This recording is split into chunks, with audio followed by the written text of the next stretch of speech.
the F-35.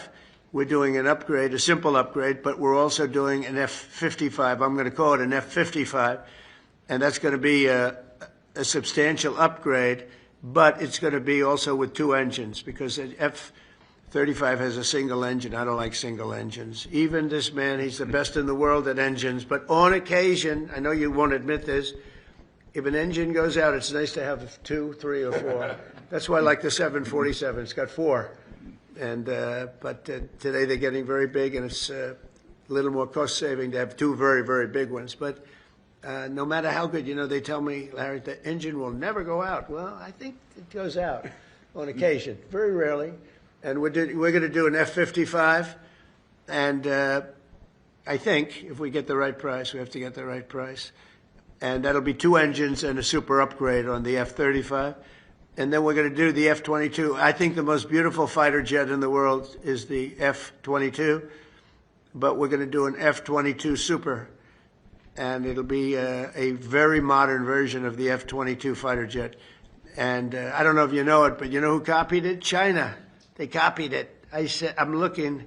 They said, that's the F-22. They copied our design, but they won't be able to copy our engines too quickly or anything else. So we're going to be doing an F-22 Super, and this will be a plane like no. To me, it's the most beautiful fighter jet ever made, and so I want to do that. And sometimes, stealth. They do stealth. I'm not a huge believer in stealth because stealth is basically a lot of it's the design and the shape, and I'm sure you maybe think, but also if that's the case, they're going to figure it out pretty fast, I think. So you're going to design an ugly plane for stealth reasons, and then 6 months later, they're going to figure out this, and then you're stuck with a plane. Now we're doing a super F-22, and we're going to be going with it pretty quickly. And then, as I told you, we're going to be doing a tremendous variety of drones, from lots of very inexpensive drones, and on the F-55 and on the F-35, but much more on the F-55 and on your plane that you're doing, which he calls the F-47. F-47. I said, how'd you come up with 47? That's an interest. It was very nice, actually.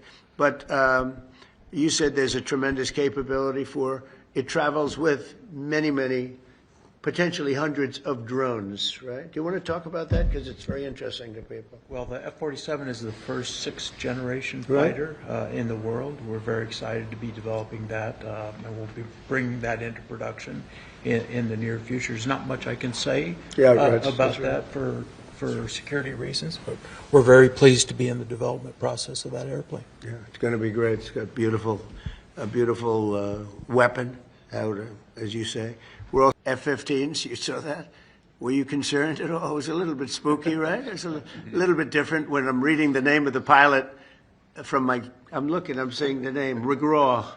I look at his helmet, and he's got his name, and he's waving to us, and he's like where you are. And so I'm not sure I feel great about it, but we certainly had a lot of firepower surrounding, and as we were coming in, it was beautiful. And then just before we landed, boom, they took off. And nobody's ever seen it. They circled the plane, 8 of them. And we're landing, so now we're there. And it was really a display of beauty. And we heard it, too. We were in the plane. I said, what is that? Because they stepped on the gas. Because it's hard for them to only go 500 miles an hour. That's called very slow. It's not that those planes they're not meant to go 500 miles an hour. But it's really good. Great pilots, great display. So we're going to see that. But one of the things for the people that are interested in the military that I asked to look into